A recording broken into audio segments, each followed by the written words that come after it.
Welcome, beautiful people. It's your TTA Pro, Mr. O, back with a EST writing episode. النهارده هنشرح December 2020 passage 1. هنخش على كل الأسئلة، هنشوف بقى ليه الإجابات صح وغلط عشان تبقوا عارفين that's really important. أفضل timer نستخدمها would be a 60-second timer or about 60 seconds. 45 seconds honestly، بس ما علينا 60 seconds.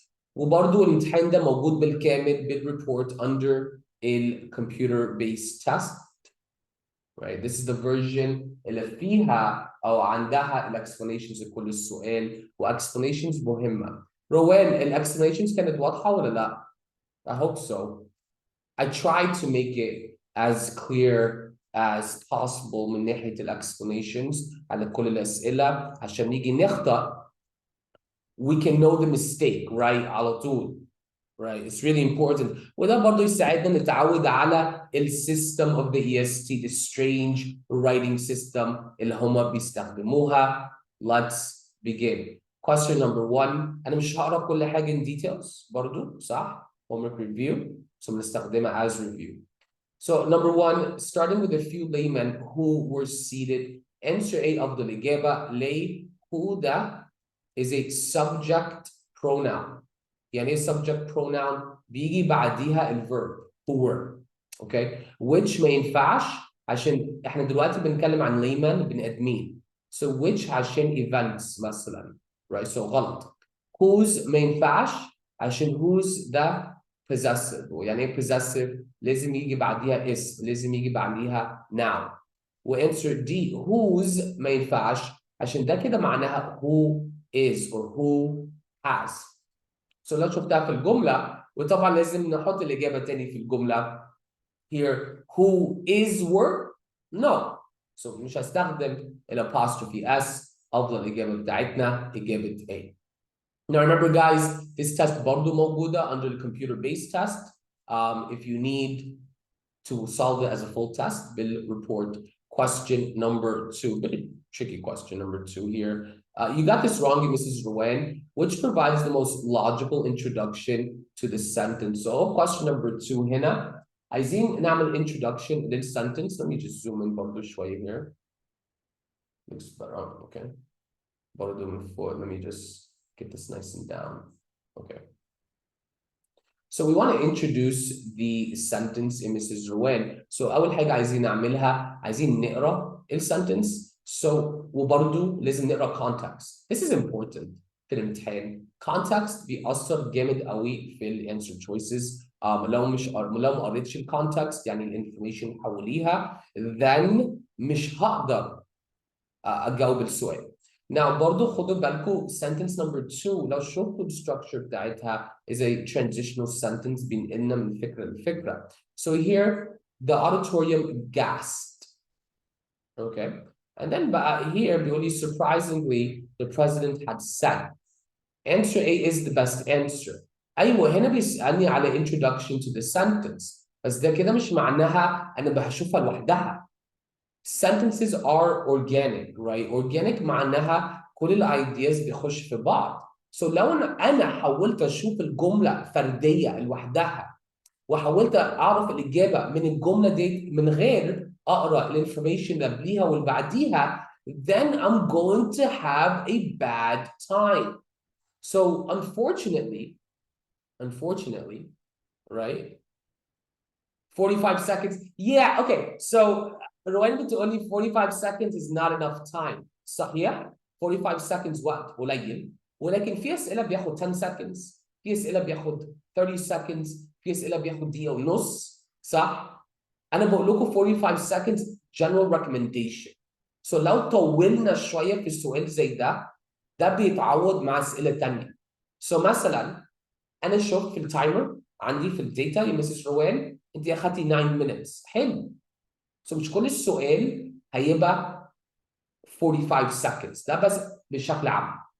Okay. So here again they gasped عشان بصوا انا شفت الإجابة right. Surprisingly the president had said that since engineers had gotten the world into war it was the duty of engineers to get the world out of war. Okay. All of the answers are almost the same. The president had said what was said, the president had said that, what the president said in effect was that. كلهم قريبين من بعض. ايه الفرق ما بينهم؟ في اجابه واحده بس فعلا تختلف من الباقي، وده الادفيرب في البدايه surprisingly. So في surprise well ايوه جايه من او مرتبطه بالانفورميشن اللي قبليها. Because this is a cause with that effect is backwards. Complex writing. So answer A is the best answer. وبرضه yeah مش هبص على الكاما قوي يا مسز مونيكا عشان it's not underlined. يعني كلهم هياخدوا كاما، ده مش سؤال اركز عليها من ناحيه البنكشويشن. So answer A was the best answer. Question number 3. Which word best fits the meaning of the sentence? Okay, so the meaning of the sentence, again, شايفين ازاي دايما بيقول لنا of the sentence. الستايل بتاعت ال EST exam, it should be of the paragraph, honestly. صح؟ لازم نبطل حركة نشوف الجملة in isolation، لازم نشوف الانفورميشن organically. أما يجي يسألني على المينينج of the word، المينينج ديت لازم تمشي مع المين idea of the paragraph. So طيب, so here let's just read again. I'm reading through. بيقول لي since the engineers had gotten the world into war, it was the duty of engineers to get the world out of war. As a thought, it probably reflected the secret opinion of every engineer present, or however unaffected of intended wrongdoing, engineers assuredly as a group in the work of scientific investigations and development. كلام كتير قوي. So what is the message here? هو مش عايز يقول لنا الانجينيرز هم السبب في حرب. Right? عشان هو بيقول لنا well engineers نيته ممكن كانت كويسة، أو الانجينير نيته كانت was good. If you look at it here, unaffected of intended wrongdoing, you're not unaffected of intended wrongdoing, right? You're more of innocent of unintended wrongdoing or intended wrongdoing. يعني ما كانش قصدهم يعملوا الحرب ده، ما كانش قصدهم يعملوا الكارثة العالم اللي كانت فيها. So it wasn't their intentions. So نيجي نقول innocent of intended wrongdoing، يعني كده بقول well الانجينير العيب ما كانش عليه ولكن مسؤولية عليه. You see the meaning there? So الكلمة دي بيكمل المينينج. And then these other words, unknown, well ده أساسا مش ماشية في الباراجراف. It doesn't fit. And guilty يعني عكس بريء, right? Guilty of intended wrongdoing. طيب يعني ليه هو بقى واقف بيكلمهم؟ عشان لو قرأنا الباراجراف احنا عارفين عامة engineers هم مش السبب، ولكن استخدموا engineers في الحروب و lots of death happened and occurred. So answer B كان أفضل إجابة خصوصا في الميم. Question number 4. So here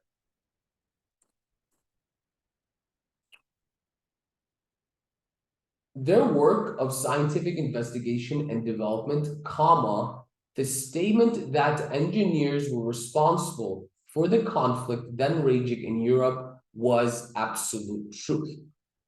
Okay? احنا قلنا ايه؟ What's the main idea? Well, العيب او السبب في الحرب مش الانجينيرز، بس العيب عليهم. Right? So it's on them to fix the world. هم دمروا الدنيا فهم لازم يصلحوا الدنيا. Now many students هيشوفوا السؤال ده punctuation، ولكن ده مش سؤال punctuation. بنعرف كده ازاي؟ well لو بصيتوا على كل الاجابات هنلاقي ايه؟ اجابات مختلفة.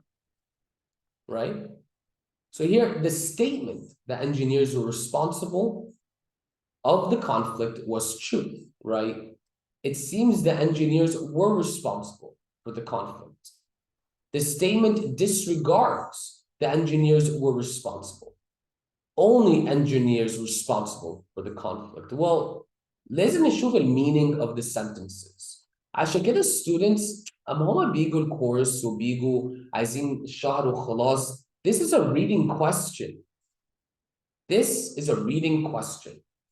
حركة نقعد نحفظ بقى rules ومش عارف ايه مش هيعمل لنا حاجة زي ما انتم شايفين. The phrase you choose will affect the meaning. It is a hard question. So now the statement the engineers were responsible شوفوا الفرق في المينينج. احنا ممكن نقول اساسا اجابة B غلط عشان الفرق ما بين A و B. اجابة A بيقول الستيتمنت بيقول engineers responsible، يعني الكلام بيقول engineers are responsible، ولكن B بيقول engineers are responsible. في فرق في المينينج والإفكت. So answer B هنا is incorrect عشان الراجل ما بيقولش هما الغلط they're responsible. احنا بنتكلم عن ايه؟ What was said, the statement that was made. engineers دخلونا الحرب، engineers يطلعونا من الحرب. الفوكس في الباراجراف is about the statement نفسه مش الأسباب, right? So answer B, we don't like this. Answer D, C, عكس الانفورميشن. The statement disregards engineers who are responsible بس موجود هنا they are responsible, right? الكلام بيقول what was said was that. So بيركز لي على الستيتمنت the engineers هم السبب. Answer D, only engineers are responsible for the conflict. هم بس? No.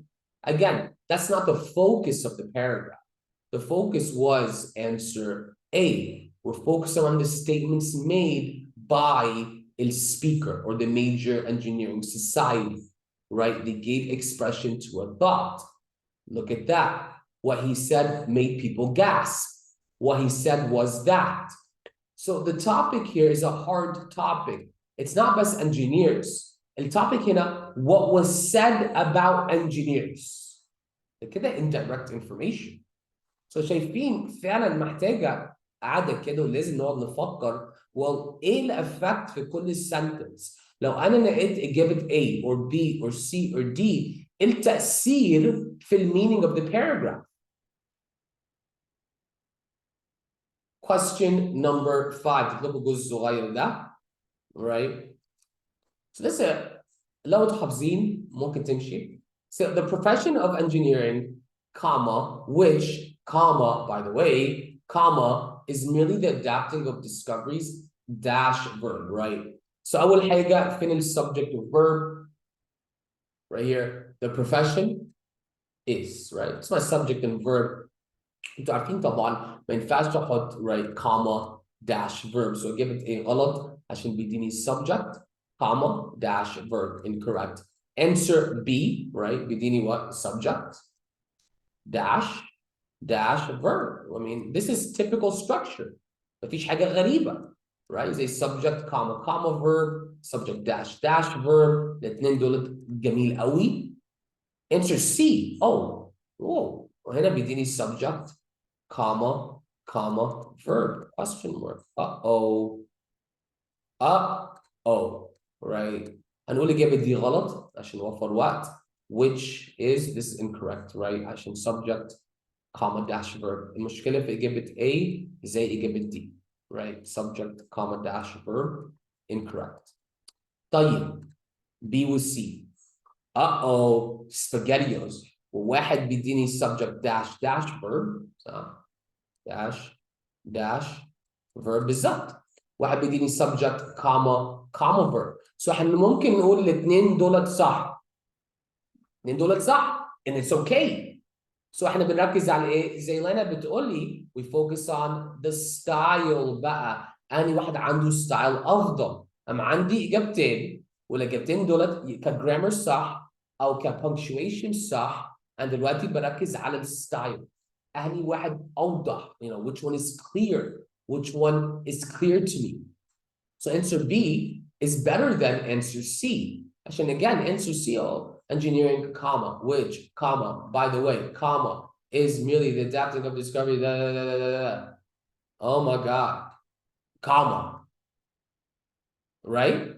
Too many commas. So اعملوا حسابكم. When you have two correct answers, punctuation or grammar, focus on the style بقى. Which one is clearer? Which one واضحة? Number 6. That's one incorrect برضو. Oh, by the way, عشان تعرفوا فين الدرجات دولت. اللي عمل الهومورك, I'm sorry, نسيت أقول لكم في بداية الحصة. You go to my profile and you go to skill drill tests. وهتلاقوا ده موجود at the bottom خالص of your test thing. Okay? هتلاقوها هنا. شوفوا إجاباتكم وكده. Question number 6, right? So I mentioned this merely shaping question number 6. Question number 6 بيبدأ conjunction conjunction conjunction. Okay, cool.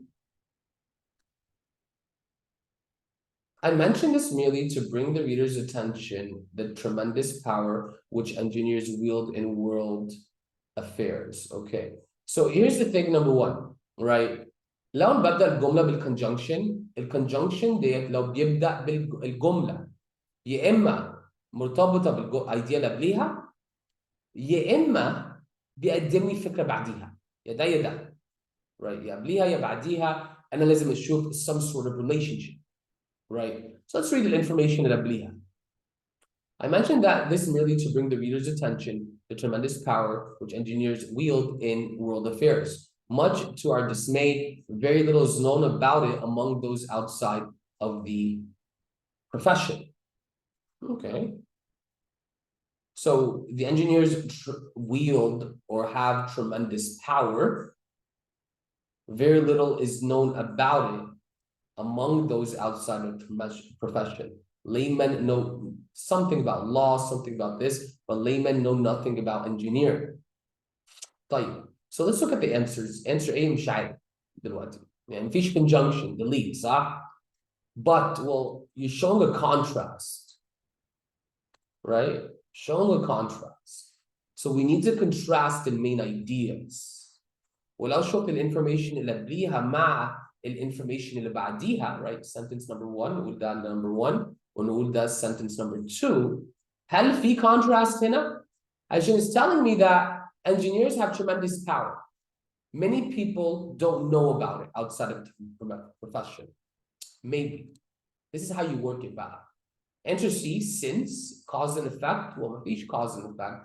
And answer D will, again, بيكمل الأفكار بيزود فكرة زيادة. Well, no, right? So I'm either stuck with answer A or answer B, correct? بصوا بقى على location of the conjunction. This is the beginning of a paragraph. صح كده؟ ببدأ paragraph. You don't begin paragraphs with conjunctions. أنا ممكن أبدأ الباراجراف بالtransition. بس أنا ما ينفعش أبدأ الباراجراف بالconjunction. And this is an extra step, that stylistic element بقى. So actually answer B is incorrect وA أفضل. Again, أنا ما أقدرش أبدأ paragraph جديد أو مثلا أربط the two paragraphs مع بعض بالconjunction. A conjunction بيربط two ideas ما بيربطش two paragraphs. Well, it is grammatically wrong because, well, grammatically, no. Stylistically, yes.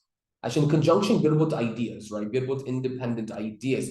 Conjunctions ما بيربطش paragraphs. A is a better answer back. مثلا أقول لي, however, right? Okay, this would work. We're transitioning. Transition بيعمل إيه؟ ممكن يربط ideas أو ممكن يربط paragraphs. Or ممكن يربط sections. Transitions are used on a bigger scale. But a conjunction ما ينفعش. Because, since, but, and, so, yet, you cannot begin a paragraph with that. حتى أساساً نبدأ جملة بيها to begin a sentence. The conjunction is advanced writing. No, transition حاجة, conjunction حاجة, right? So transition is like, however, moreover, right? Usually transition بتكونها من كلمتين.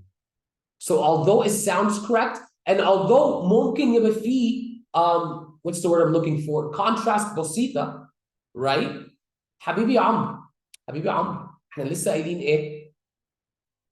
انا ما اقدرش ابدا paragraph. انتوا شايفين انا بادئ paragraph اهو. So I made it very clear. In the actual PDF, it's not clear. You guys have to understand a paragraph بيبدأ فين وبينتهي فين, right? So no, guys, you don't begin a paragraph with a conjunction. Don't let the conjunctions.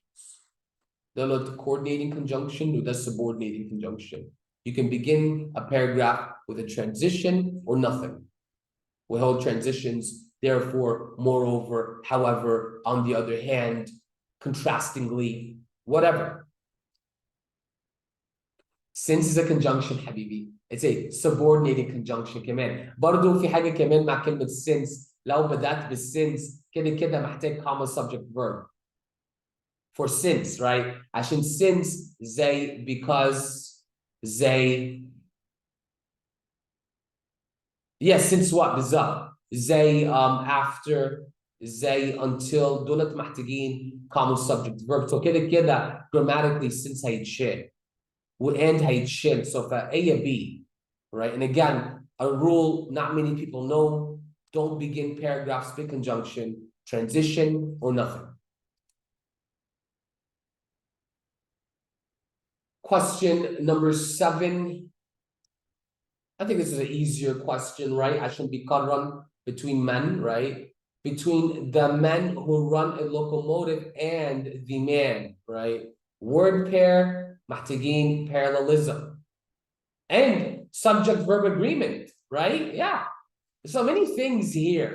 So answer D كان أفضل إجابة.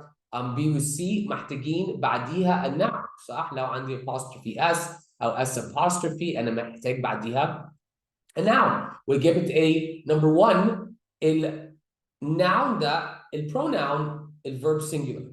لكن الverb runs مرتبطة بمن؟ لا subject verb agreement.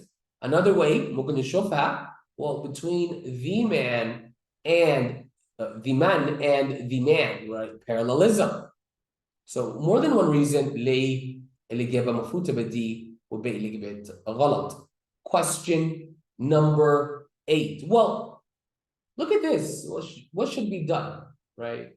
Keep, delete. So when you keep information on topic, on focus, بيزود لي details, بيزود لي example, بيوضح لي حاجة, you know. And if you delete, يعني delete, well, it's off topic and off focus. ملهاش علاقة بالparagraph.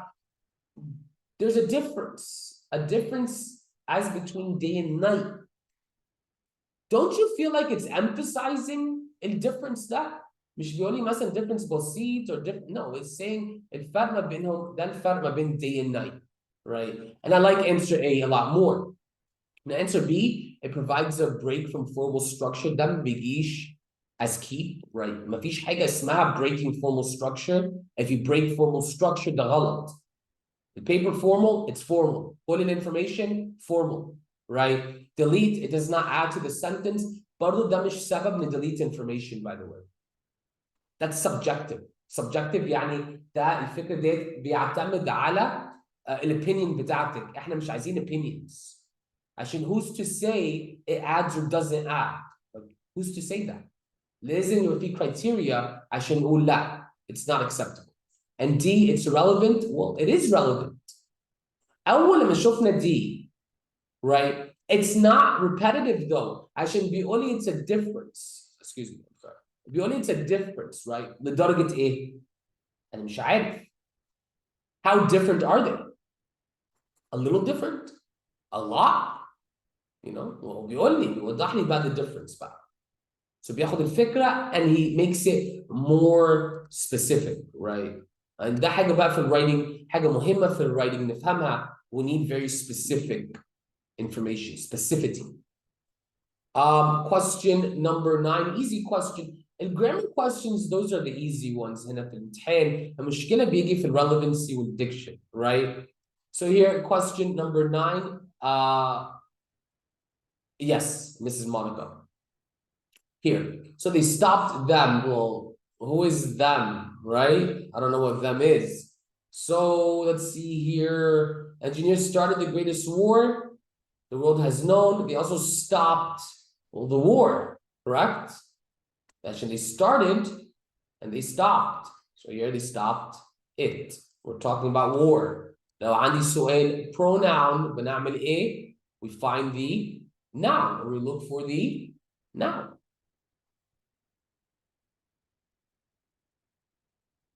Question number 10. Parallelism, I think, common list, parallelism هنا for number 10, also easy question. Diplomats and lawyers and divinities, not accepted, right? Well, no, عايزين commas عشان the list. Diplomats, comma, lawyers and divinities. Diplomats, comma, lawyers, comma, and answer C is my answer. Answer B مش غلط. مش شرط أحط آخر comma ديت. ولكن لو عندي الاوكسفورد كاما ده اسمه اوكسفورد كاما. اوكسفورد كاما يعني كاما and الاوكسفورد كاما افضل كاما. And finally, number 11, to make the last two paragraphs logical, sentence 4 should be placed, right? So sentence 4, the engineering is a force fraught with stupendous possibilities. Therefore, nobody can very well deny it. You told me before sentence number 1, right? Well, no, عشان بيكلمني عن professions. You know, at the main paragraph بيتكلم عن, well, nobody, yeah, it is a wonderful profession. I say with due regard for all the professions. For one cannot ponder the fact that if engineers started the greatest role, they stopped it, right? A class of professional men. So clearly here, in conversation هنا, في paragraph that, in every sentence, the topic is about professional men. So أنا مش هحط answer 4 هنا, right? Well, here, before sentence number, so, excuse me, I eliminate the wrong answer. Before 1, no, right? Before sentence number 2, or sentence number 2. Engineering is a force. Like the man. Look at sentence 2 بقى. أما نيجي نربط الsentences مع بعض، عايزين نربط مثلا بالconjunction، عايزين نربط مثلا بالpronoun، عايزين نربط مثلا بالkey ideas. شايفين أنا ما قلتش keyword, right? So that it is a force, right? So engineering is a force. It is a force. إيه هو it? Engineering, right? So it's gonna go before sentence number 2. هيبقى introduction للparagraph ده. Second explanation لديسمبر 2020 passage number 1 EST literacy 1 writing. You can learn anything, Mr. Osama. Out.